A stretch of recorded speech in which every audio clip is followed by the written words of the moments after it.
लगता तो ऐसे है। आपने तो पूरी बैकग्राउंड आंदोलन की भी अच्छी तरह से रख दी है और उसके जो कॉन्सिक्वेंसेस हुए, परिणाम हुए, उसके बारे में भी रखा है और किस चीज के लिए आंदोलन चला था ये अभी स्पष्ट नहीं हुआ है। अगर ये किसानों के लिए होता तो पिछले 70 सालों से जो देश में व्यवस्था चल रही है और इन लोगों के साथ हमने भी आंदोलन किया है ये व्यवस्था बदलने के लिए। और जब व्यवस्था बदल रही थी तब ये लोग आके सड़कों पर बैठ गए। तो किसानों को क्या मिला? कुछ नहीं मिला। सिर्फ एक चीज अच्छी हो गई इसमें कि दो ढाई राज्य के किसान सरकार को घुटने टेकने पे मजबूर कर सकते हैं।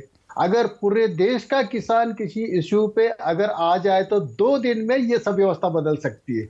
ये कॉन्फिडेंस किसानों में आ गया इस आंदोलन की वजह से। लेकिन हुआ ये कि शेख चिल्ली के जैसे जिस डाली पे बैठे वही काट गए ये लोग। अब पंजाब और हरियाणा में गेहूं चावल होता है। इस साल गेहूं चावल को एमएसपी से कम 500 रुपया ज्यादा मिल रहे थे। अगर ये कानून लागू होते तो सरकार को इसेंशियल कमोडिटी एक्ट का इससे इस्तेमाल नहीं कर सकता था, कर सकती थी सरकार। तो किसानों को 250 रुपये तक का दाम मिलता था, तो 500 रुपया पर क्विंटल ज्यादा मिलता था। जितना प्रोडक्शन हो गया उसको 500 रुपये से कैलकुलेट करो कितना पैसा ज्यादा पंजाब हरियाणा में आता। सरकार ने गेहूं पे एक्सपोर्ट बैन लगा दी, सरकार ने चावल पे एक्सपोर्ट बैन लगा दी और पल्सेस और ऑयल सीड्स पे तो हमेशा के लिए एक्सपोर्ट बैन है। इसके दाम गिराने के लिए किसानों ने, इंपोर्ट हो रही अनिल है। गणपत साहब, correct me if I am wrong, किसानों ने यह कब कहा कि हम एक्सपोर्ट करने को तैयार नहीं हैं? या दरअसल क्या इन कृषि कानून से पहले अगर युद्धवीर सिंह हरियाणा के या दिल्ली के किसान हैं, कक्का जी मध्य प्रदेश के किसान हैं, बेचने को तो आप कहीं भी जाकर बेच सकते हैं, पर जोत इतनी छोटी है, 86% किसान तो 2 हेक्टेयर से कम वाला है, वो कहां जाकर उसको बेचेगा? सवाल तो यह था कि भाई न्यूनतम समर्थन मूल्य एक बेंचमार्क बना दो, उससे नीचे कोई नहीं खरीद सकता, उसके ऊपर बेचने दो। नहीं, ये तो है। एमएसपी का कानून तो आज भी है। आप एपीएमसी एक्ट में 32D क्लॉज देखिए और उसमें स्पष्ट लिखा है कि कोई भी व्यापारी इसके कम दाम में नहीं खरीद सकता। और महाराष्ट्र में हमारे एक कार्यकर्ता ने एपीएमसी के खिलाफ केस कर दी और वो हाईकोर्ट तक जीता है। तो एपीएमसी अभी सुप्रीम कोर्ट में गई है, तो परसों वो लड़का भी उसमें भी पार्टी हो गया। तो कानून तो है और क्या चाहिए, जिसमें स्पष्ट रूप से लिखा है कि एमएसपी के नीचे कोई भी खरीद नहीं सकता। कानूनी तो प्रावधान क्या जेल हो जाएगी, सजा होगी? नहीं नहीं, वो तो कागजों में तो बहुत कुछ लिखा जाता है अनिल गणपत साहब।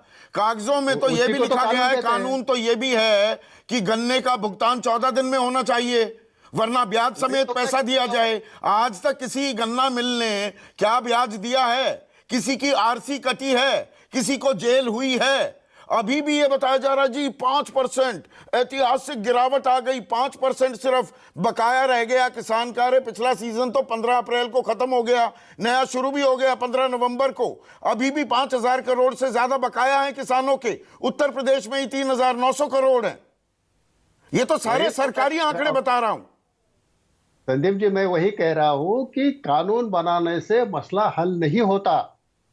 इसके लिए किसानों को आजादी दे दो। इसेंशियल कमोडिटी एक्ट में से उन्होंने ये 5 कमोडिटीज निकाल दी थी, जिसमें गेहूं चावल आ जाते हैं, पल्सेस ऑयल सीड्स आ जाती है, किसी भी समस्या का हल, अनिल जी, समस्या का हल बातचीत वार्तालाप से निकलता है। 22 जनवरी के बाद आज हम 25 नवंबर को बैठे हैं, 22 जनवरी 2021। 1 साल 10 महीने जिसे अन्नदाता कहकर नवाजते हैं आप, उससे बातचीत करने की जहमत नहीं उठाई जा सकती? बिल्कुल उठानी चाहिए, लेकिन सामने से भी रिस्पांस मिलना चाहिए। हमारी कमेटी बनी थी, उस समय संयुक्त मोर्चा का कोई रिप्रेजेंटेटिव आया नहीं। अब ये दूसरी कमेटी बनी है, उसमें भी संयुक्त कमेटी का कोई चर्चा करने नहीं जा रहा है। तो ये बातचीत होगी कैसे? आपने तो अपनी बात रखनी चाहिए थे। हमारे कमेटी के सामने आते तो हम कंसिडर करते उनका क्या कहना है, उसका भी एक रिपोर्ट में आ जाता था। लेकिन आप बात ही नहीं करेंगे। और जब ये कानून आए थे तब सरकार कह रही थी कि बात तो जरूरी नहीं है।